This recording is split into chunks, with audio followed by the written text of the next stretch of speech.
कहानी शुरू होती है पति ब्रह्मचारी के उस मोड़ से जहां सूरज, जो खुद को पक्का ब्रह्मचारी मानता है, आज एक पति के रूप में अपनी सबसे बड़ी परीक्षा देने वाला है।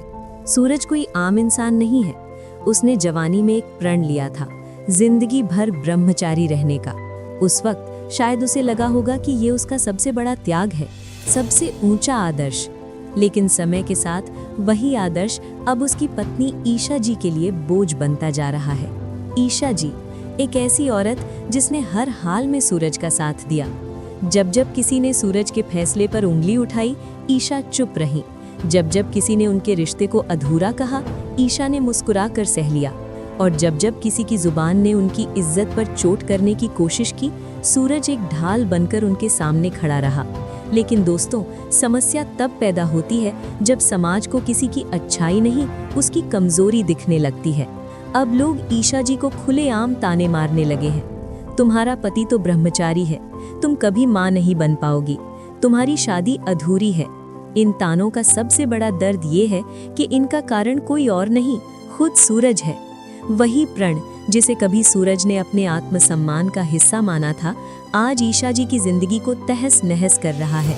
और इसी बीच कहानी में आती है दाहिमा, घर की बड़ी, जिसकी बात पत्थर की लकीर मानी जाती है। जहां एक तरफ ईशा हर बात को चुपचाप सह रही है, वहीं दाहिमा का सब्र अब जवाब देने लगता है।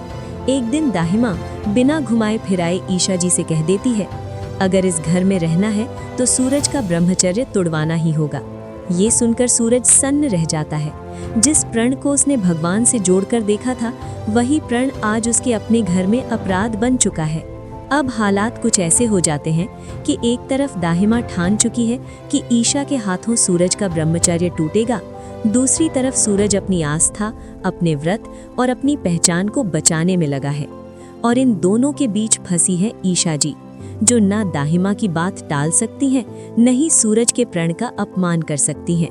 ईशा जी जानती हैं कि सूरज का ब्रह्मचर्य उसके लिए सिर्फ नियम नहीं, उसका विश्वास है। और विश्वास को तोड़ना किसी इंसान को तोड़ने जैसा होता है। अगले ही दिन कहानी एक और मोड़ लेती है। मोनिका, जो हाल ही में माँ बनी है, अचानक अपनी बच्ची को दूध पिलाने से मना कर देती है। वो कहती है, मम्मी जी मैंने बहुत कोशिश की, लेकिन ये बच्ची मेरा दूध पी ही नहीं रही। असलियत ये है कि वो बच्ची मोनिका की है ही नहीं, और शायद इसी वजह से मोनिका के अंदर का झूठ उसे माँ बनने नहीं दे रहा। यही मौका देखकर ईशा जी एक चाल चलती हैं, लेकिन चाल अपने लिए नहीं, सूरज के लिए।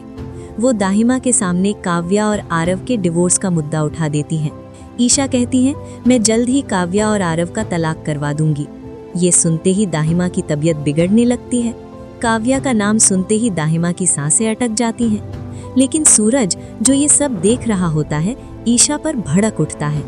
वो कहता है, आप जानबूझकर ये बात कर रही हैं, आप जानती हैं कि आप ऐसा कुछ नहीं करने वाली। अगर सच में करना है तो चलिए आज ही आरव से डिवोर्स पेपर्स पर साइन करवा लेते हैं। ईशा जी सन्न रह जाती हैं।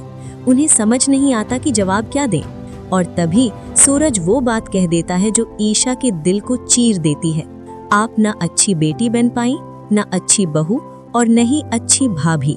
इन शब्दों से पहले ही ईशा टूट चुकी थी, और अब दाहिमा आखिरी वार कर देती है। दाहिमा साफ कह देती है, अगर काव्या का डिवोर्स हुआ तो ईशा इस घर में नहीं रहेंगी, और लोग इन्हें छोड़ी हुई औरत कहकर ताने मारेंगे। दोस्तों सोचिए, एक औरत जो पहले ही मां न बन पाने के तानों से जूझ रही है, क्या उस पर छोड़ी हुई होने का ठप्पा और लगाया जा सकता है? यही बात सूरज को अंदर तक हिला देती है। वो ये कभी नहीं चाहेगा कि समाज को एक और मौका मिले ईशा की इज्जत उछालने का। और तभी वो होता है जो सोचा नहीं था। दाहिमा गुस्से में ईशा जी को धक्का देकर घर से बाहर निकलने के लिए आगे बढ़ती है, लेकिन सूरज पहली बार खुलकर पूरी ताकत से दाहिमा के खिलाफ खड़ा हो जाता है। वो आगे बढ़ता है, ईशा जी को पकड़ लेता है और उनके सामने ढाल बनकर खड़ा हो जाता है। साफ शब्दों में कहता है, ईशा जी इस घर से कहीं नहीं जाएंगी। कमरे में सन्नाटा छा जाता है, लेकिन दाहिमा भी पीछे हटने वालों में से नहीं है। वो सूरज को आखिरी चेतावनी देती हैं, अगर ईशा को इस घर में रहना है तो उन्हें जल्द से जल्द मां बनना होगा। अब सवाल ये है दोस्तों, क्या ईशा जी सूरज का ब्रह्मचर्य तोड़ पाएंगी? क्या सूरज अपने प्रण और अपने रिश्ते में से किसी एक को चुनेगा? और क्या ये शादी समाज की उम्मीदों के बोझ तले टूट जाएगी या और मजबूत होकर उभरेगी?